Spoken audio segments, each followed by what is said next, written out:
Looks good. All right, ready? I do 3, so I guess it's 3. Oh. All right, we are good to go. All right. Yeah. Well, just for the record, can you say and spell your first and last name for me, please? Margaret Gidding, Margaret, Gidding. And how old are you, Margaret? I am 57. Just turned 57. Yes. Yes. Tell me about when you started dancing. So I found dance very late in life. I stumbled across a Zumba class that was starting at the gym I was going to. And I thought, oh, let me check it out. It was Friday nights and, I wasn't doing anything. So I went to a Zumba class and just fell in love with all the movement, the dance. And it's just kind of snowballed from there. But that started it all. Yeah, no formal dance training. I even, this particular instructor, I followed her from that gym over to here at Step 1, where I currently dance, and she started teaching Saturday mornings at Step 1. And after a month, I said, Latoya, I can't move like you. I don't know if I should keep trying to do this. Mm-hmm. And she said, well, are you having fun? And I said, yes. And she said, do you like it? I said, I love it. She says, then why would you stop? And so I kept going. There you go. So from one Zumba class, you've gotten into other, forms of dance. Can you tell me about what that's been like for you? Oh my gosh. So this world of dance is absolutely amazing. I think I found my passion, my heart, my love. Mm-hmm. So I started taking hip hop classes and absolutely loved it. And then realized there's just so much more.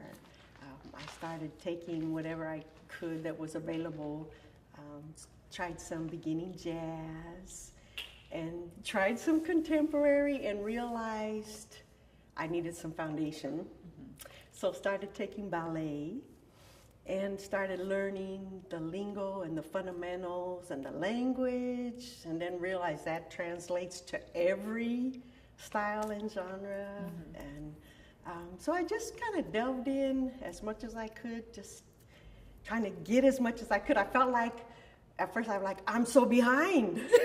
But then, you find things in life when you're supposed to. Mm-hmm. And so I just, and Pepper Vaughn, mm-hmm. Everybody's on their own journey. So just kind of breathe, mm-hmm. enjoy it, and yeah, so. What was that like being, I'm guessing, probably the most mature dancer in a ballet class? Because kids from they start dancing when they're 3. So. Right. Well, it's funny because when you get my age, you forget that you're perceived as old to a lot of people. And so I would be taking classes and the parents watching their kids would comment on, wow, I'm really proud of you. You're amazing to be in there. And I'm like, what's so different? And then I'm thinking, oh my God, I'm like their grandma. That's what's different. I never thought about it that way, but it's fine. It's just, you just got to get over yourself and get out there and do things. And I'd have to kind of consciously think, oh yeah, it's because I'm old. But it does, you have a young spirit, a radiant spirit, as both Janice and Pepper explained, and they said that that's just how you were even before your struggle with your health. Yeah. Take me through, the timeline of when your life totally changed. So I was coming up on 55, and I had a federal career, and I was, planning on retiring at 55. And, then I could really just delve into dance because I was trying to do both, work full time and do all this dance at night. And so I turned 55. I had my party here at Step 1. And 2 months after I retired, I got the call. I was having some problems, and it was Janice who told. It was so funny. I take a gyro class from Janice, and Janice said, I was telling her these odd issues, and she said, Margaret, go to the doctor. She said, that's what Pepper would tell you to do. Mm-hmm. I said, okay. So I did. I went to the doctor, and 2 months after I retired, I got the call that I had cancer. And what were you feeling in your body that was off, and then what kind of cancer were you first diagnosed with? So I was having a lot of very low pelvic pain, and it would come and go. And you know, I had gone through menopause. I shouldn't have any issues, and so I got diagnosed with a carcinosarcoma, endometrial carcinosarcoma. So it was in my uterus, and they were fairly confident and hoping it seemed like it hadn't gotten outside of that. And so 2 weeks after the call, I had surgery, everything removed, had some lymph nodes removed so they could biopsy them, and it looked like everything was clear. So I had 8 weeks recovery from surgery, which was so hard. I had gone from dancing 6-7 days a week for some time to nothing. And then also to a huge mental adjustment for the cancer. So yeah, that's kind of at first, I guess you go through a lot of different things, and so I kind of came to, okay, what is the purpose, and what am I supposed to take from this? There's got to be the glass half full, not half empty. And then my mind being a little naive, I'm thinking, okay, we're just gonna have surgery, we're gonna do these chemo, no radiation, and we're done, and I'm on my way. And no, not quite, not quite, but yeah, so adjustments there, and just really trying to figure out kind of how to deal with it in a positive way. And yeah, I had thought that I had found my passion, dance, and I found out that I could and did learn and love to teach and share that passion. So that was something I was doing, and I kind of thought that's what my dance journey was. And then when I got the cancer and started having to really reevaluate things and kind of figure some things out, I said, oh, dance was preparing me for this journey. It wasn't the end. It was leading into helping me get through something much bigger. Right. Yeah. So as I understand, you say that, life wasn't as you were planning in terms of the treatment, the chemo, and then you're done. Yeah.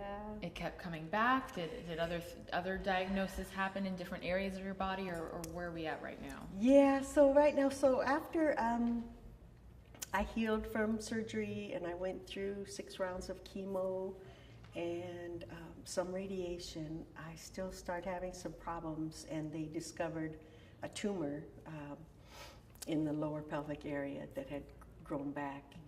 And as they were getting ready to remove that and doing some scans, they discovered some spots that looked suspicious in my chest and my lungs.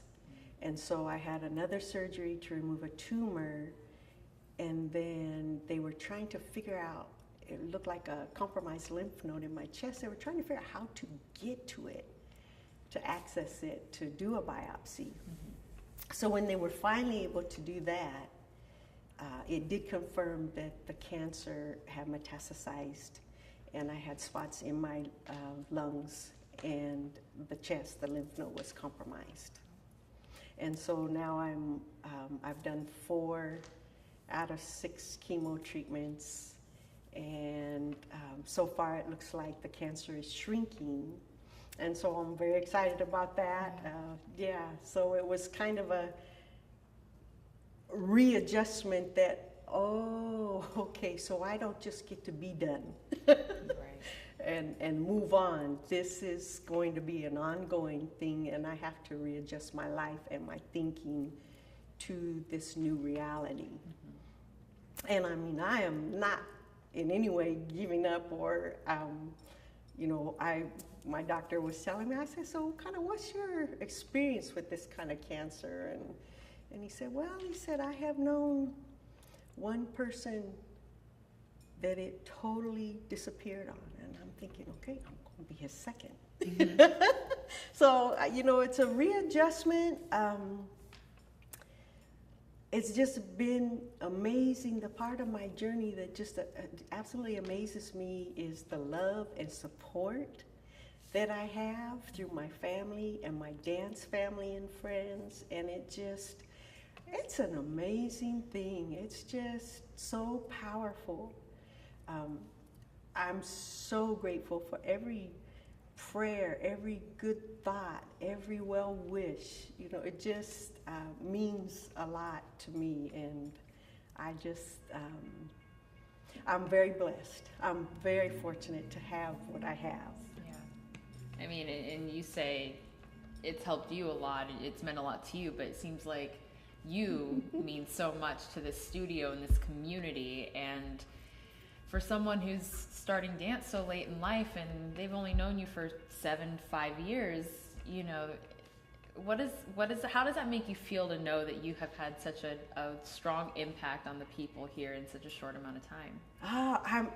Sometimes it just really, I'm very humbled.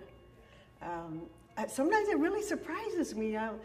They tell me I'm inspiring, and I'm so inspired by them. And it's just like, that's kind of amazing. But I just have loved all of the different people and things I've been able to experience through dance. And the people here are just good hearts, and just, I see all the dance crews who come in late at night. They all know me. It took a while before they recognized that, and I wanted to kind of jump in on that cipher too. I wasn't just a bystander. And just getting to see all of the energy and the commitment and just the positivity, and it's just awesome. Mm-hmm. It's just awesome. I just love dance so much, and when even I took Zumba class this past Wednesday, and I haven't been able to take it in a while, and just that energy and the love in the room is just so awesome. Yeah, I love it. Who gave you the name G Boogie? That was actually Crystal. Crystal Morales was, she is an instructor here. Mm-hmm. She used to teach quite a bit, and I took a lot of her hip hop, and I took private lessons from her, because when I first started dancing, it's like my core looked like plywood. Mm-hmm. As nimble as plywood. She used to do that, and I'm like, how did you do that? I did not know how to isolate and move my body whatsoever. Mm-hmm. And Crystal worked with me, and it was so funny. Pepper, sometimes he'd just throw his hands up like, I don't know what I'm going to do with you. And so, Crystal, do something with her. She's not giving up. Yeah. And she nicknamed me G Boogie. I'd be in class, and she put on a Tupac song, and I know all the words, and I just absolutely love the music. And she's just like, who's this girl? Who is this lady? This older lady. Yeah, so she nicknamed me Gangsta Boogie. Okay, I thought it was Gidding. No, okay. G is for gangster, and then I changed it to grandma too, so it fits both ways. All right. Yep. That's awesome. I mean, have you always had this much swag, or did this kind of just grow on you as you spent more time in class? I think it's just grown on me. I mean, it's always excited me, but I have learned, this is the thing, dance can be so freeing. And this is Miles. Oh my God, Miles, I love my Miles. Mm-hmm. I took privates from Miles too. I told him I wanted to break dance. And so he taught me to break dance, but the first thing he taught me to do is freestyle. And my first freestyles were a mess. I mean, But it's all about getting out there and confidence, like he says. So. Yes, and the amazing thing is like what dance did for me is you have to look inside and you have to let go of things and you have to figure out what's in there and you have to learn to express them through your dance. And I said, that is awesome.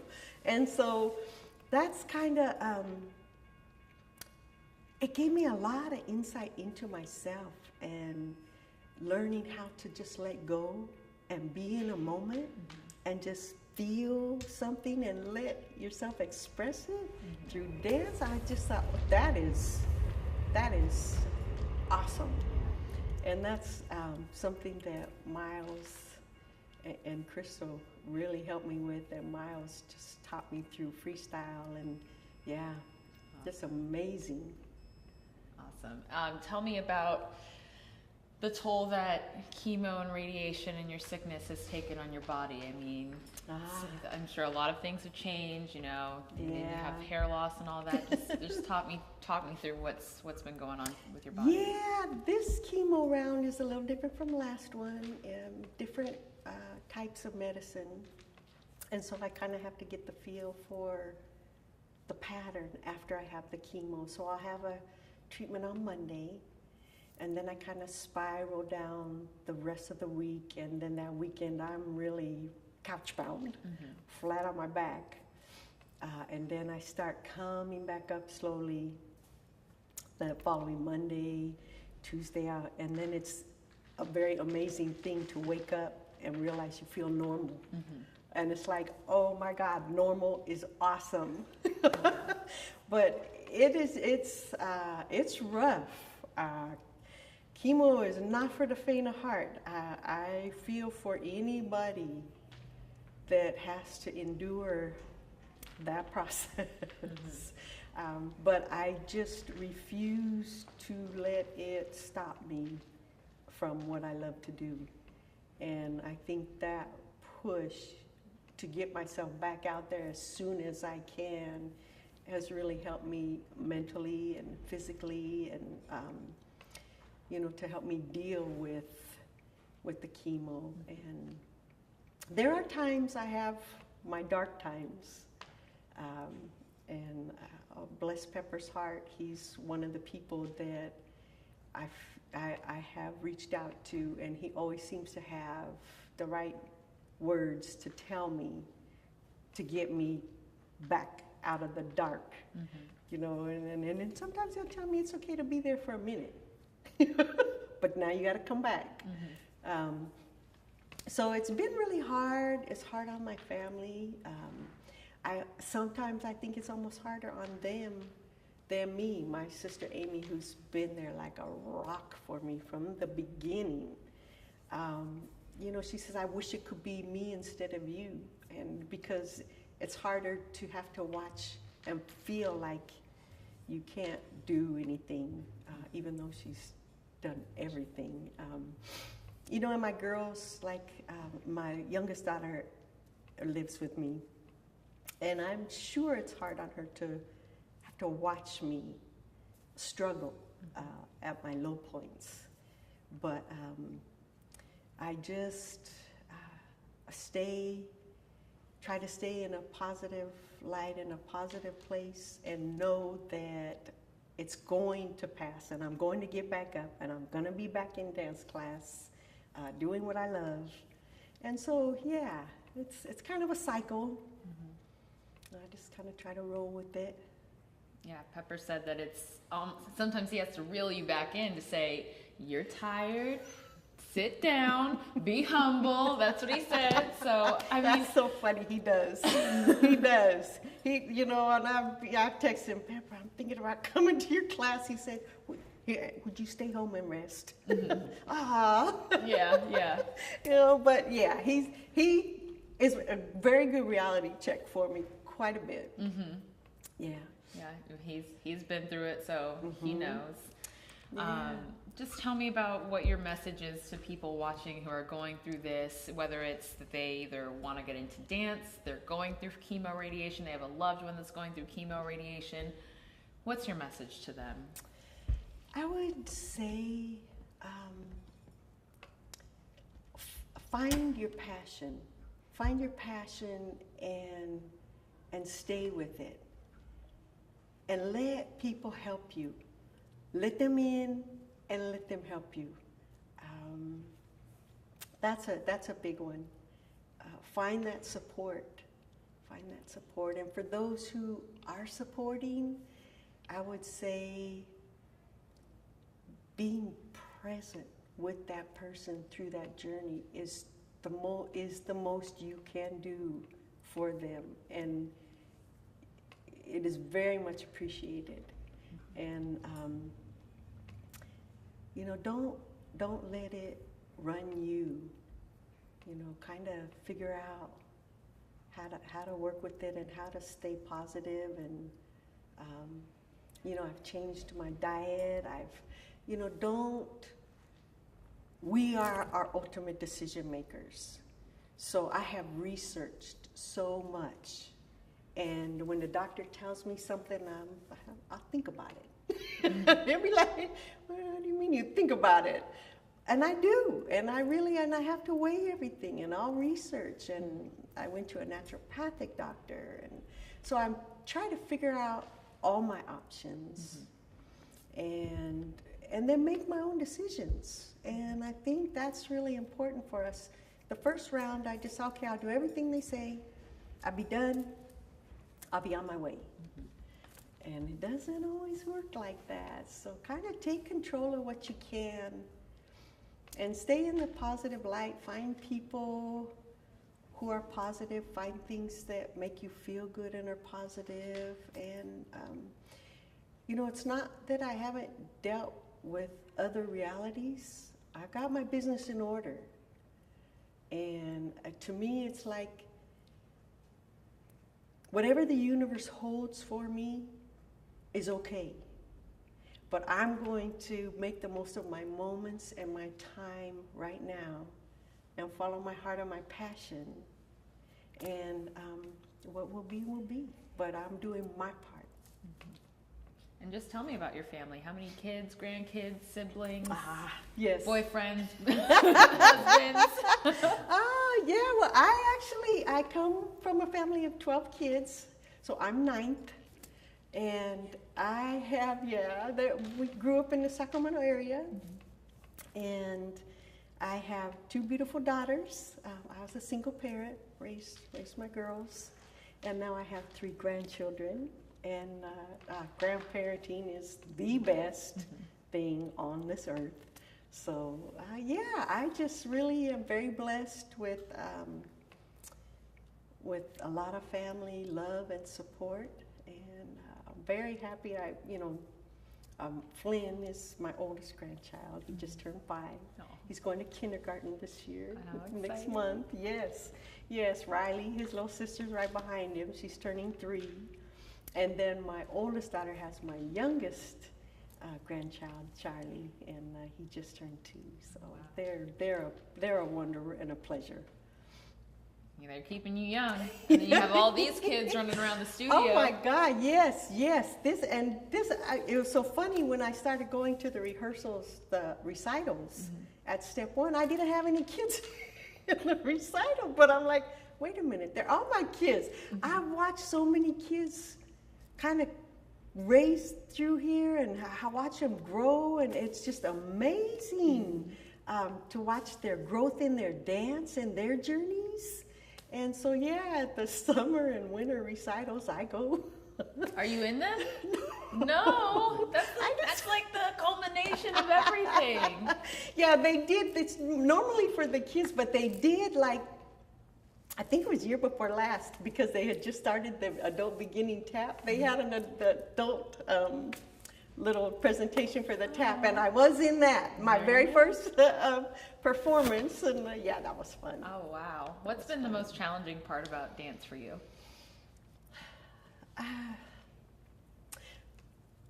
Impatience. Because, my body, I'm not that flexible, and so you have to kind of, Pepper always says, measurable amount of progress in a reasonable amount of time. That's, he has to remind me a lot. I'm like, I want to do that now. Right. Yeah. So, but yeah, it's just been an awesome journey. I'm going to keep going. Have any of the kids come up to you and said something to you that really impacted you in terms of like, you know, I don't know who you are, or I know what you're going through and you've inspired me? I mean, have you had that happen here? Oh my God, the kids have been pretty supportive, but there was this one in particular, just absolutely adorable. I take a lot of the workshops that the like Boogie Monsters is one of the crews, and they host a lot of different instructors and styles, and so I'll come and take the workshops. And so I took one on breaking. It was a b-boy teaching it. And of course, I was the oldest in there on that one. I mean, it was all pretty young.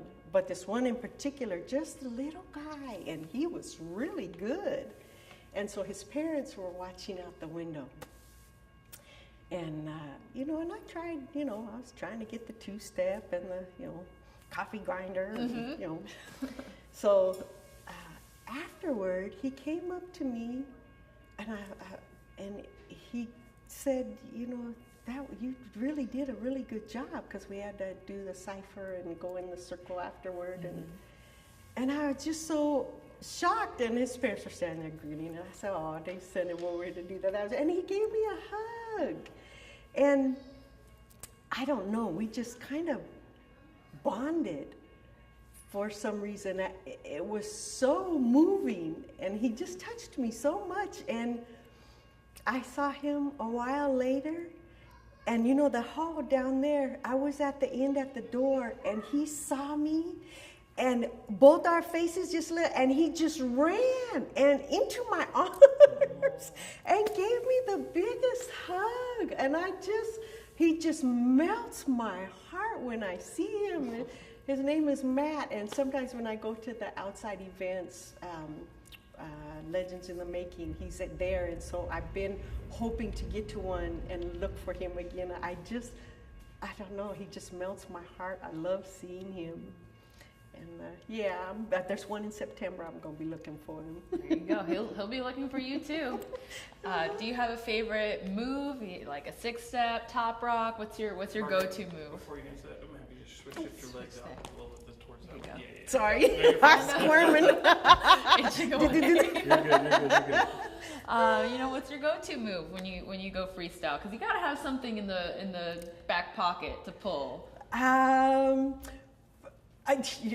am known for floor work. Okay. So I do have just this love of, next thing I know, I'm on the floor. and some of my dance friends, they're so cute, because they're like late 20s or early 30s, and they started this thing, what would Boogie do? And then they're like, the instructor will go down on the floor, and they're like, Boogie, please don't do it. And I'm like, I'm down. And they're like, oh, now we got to do it. But I do love the floor work. I love the little freezes and all that. Yeah. That's pretty impressive. Yeah. Not many grandmas are out here breakdancing. No, Miles taught me all that. And is there anything else you want people to know about your journey, what dance means to you? Anything else that we didn't touch on that you wanted to touch on? Just that I am so appreciative of what I have. And if it took having this and battling this to find that, then that's okay. However it ends up is okay. I'm just loving life and making the most of it, and I really focus on, I try to think a lot about gratitude, try to be grateful every day, and then I think about coming from a place of love. So trying to rid negative thoughts, trying to really think about compassion and helping others And yeah, that's kind of the litmus test is if you're thinking something and you think, ask yourself, is this coming from a place of love? If not, you better fix it. And just trying to be a better person and share my love and joy and light with others, and they give me so much, and yeah, it's just an incredible journey. Well, I mean, the word that everyone keeps saying is radiant. She radiates, and not to play on what's going on with the struggle, but it's, I mean, and even when I first met you, I knew who you were, but we were just in the corner waiting for Miles's class, and we just locked eyes, and it was like I felt that you knew me for years, just because it's your spirit. So. But when I saw you in that dance class, I said, oh my God, the joy on her face is what I feel when I dance. Instant connection. I said, you feel what I feel when you dance. And it was an instant connection. I was very happy to meet you, and Well, I'm happy to meet you because, like you said, like if you're on the floor doing this, there's no reason that these 12, 13-year-olds, even 27-year-olds can't be doing that. So. Yeah. Awesome. Anything else? No. You said you did federal work? Yeah, I did public outreach for the federal government. I did kind of blue-collar work for half of my career and then went into the white collar. And so, yeah, I worked almost 35 years for the federal government. Wow, that's awesome. Yeah. Awesome. We're good. Yay.